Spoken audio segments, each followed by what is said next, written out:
السلام علیکم، میں عمیر کراچی والا، اور آج میں بات کروں گا کراچی پورٹ ٹرسٹ جو کہ گورنمنٹ آف پاکستان نے جو ہے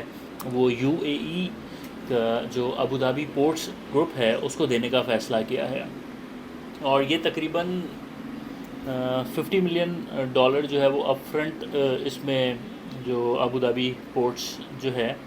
وہ گورنمنٹ آف پاکستان کو ٹرانسفر کر دے گا۔ اس کے بعد یہ 25 سال کی لیز پہ جو ہے وہ ان کے پاس چلا جائے گا، اور وہ اس کو آپریٹ کریں گے، اس کی 6 to 9 برڈس کو وہ آپریٹ کریں گے، اور اس کا پر اسکوائر میٹر کے حساب سے رینٹ بھی دیا کریں گے، ٹھیک ہے۔ تو وہ بنتی ہے کوئی سالانہ 23 سے 24 ملین ڈالر، تو وہ ایک ہو گیا، اور ایک $50 ملین جو ہے اپ فرنٹ وہ آپ سمجھ لیں ایک طرح سے کانٹریکٹ لینے کے لیے دیا گیا ہے۔ یہ گورنمنٹ آف پاکستان نے کیوں کیا؟ کیونکہ گورنمنٹ آف پاکستان کو اس وقت ایمرجنسی فنڈز کی ریکوائرمنٹ تھی، فورن کرنسی آپ کو چاہیے، جبکہ جو پاکستان انٹرنیشنل کنٹینر ٹرمنل ہے وہ جو اس سے پہلے ابھی آپریٹ کر رہا تھا اس کے پی ٹی کو، اور اس سے کچھ $7 سمجھ لیں، روپیز میں اگر آپ دیکھیں تو $7 کا ہی ڈفرینس ہے،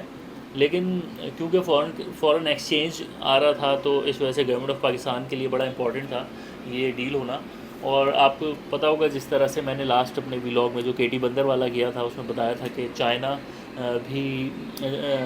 is also interested in buying some ports of Pakistan, اور وہ مائٹ بھی پورٹ قاسم ہو سکتا ہے، پورا پورٹ قاسم شاید لے لے، اور ایک اور بھی ہو سکتا ہے کہ کے ٹی بندر کا بھی ایریا پرچیز کر لے چائنا، اور دین اس کو ڈیولپ کرے ایک انٹرنیشنل پورٹ پہ۔ یہ بڑا ہو سکتا ہے، ٹھیک ہے نا۔ ان فیوچر کراچی میں بہت ہیوج انویسٹمنٹس آ سکتی ہیں، ایون پاکستان میں۔ اس کا کیا امپیکٹ ہوتا ہے وہ بعد میں پتہ چلے گا، اوبویسلی کافی حد تک روکا ہوا تھا اس چیز کو، لیکن اب کیونکہ بہت ہی زیادہ برے حالات ہیں اس وقت پاکستان کی اکانومی کے، تو جس کی وجہ سے ہمیں فورن ایکسچینج کی بہت زیادہ ضرورت ہے، تو اسی کا فائدہ اٹھاتے ہوئے جتنے بھی ہماری پروفٹیبل ایسٹس ہیں وہ جتنے بھی باہر کے انویسٹر ہیں وہ they all are interested in buying the profitable assets of Pakistan, اور گورنمنٹ آف پاکستان کو وہ دینے پڑیں گے، کیونکہ آپ کو اگر آئی ایم ایف سے جان چھڑانی ہے تو وہ آپ کو دینے پڑیں گے۔ تو بس اتنی سی بات کرنی تھی، میں نے کہا آپ لوگوں سے شیئر کرتا چلوں۔ کے پی ٹی تقریباً کو 150 سال پرانا ہمارا پورٹ ہے، اور 60% of the Pakistan cargo is handled by that port. تو یہ ہمارا ایک بہت قیمتی اثاثہ ہے جو کہ ہم ہینڈ اوور کرنے جا رہے ہیں ایک یو اے ای کی کمپنی کو، جو کہ ان فیوچر 25 سال کا کانٹریکٹ ہے، 50 سال کا ہو رہا تھا، وہ پھر بڑی اس میں بحث و مباحثہ ہوا، تو انہوں نے ابھی 25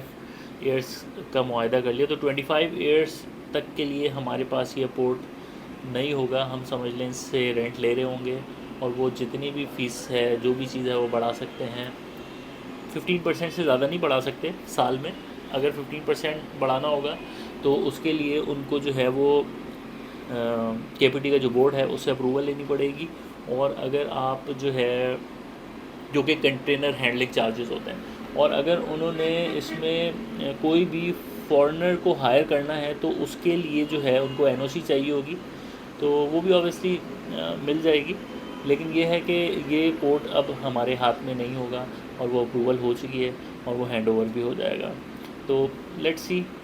ہوپ بیسٹ فار پاکستان۔ ابھی تو بہت برے حالات ہیں، دیکھتے ہیں کہ ابھی آگے پاکستان جو ہے اور کیا کیا بیچ سکتا ہے۔ تھینک یو جی، اللہ حافظ۔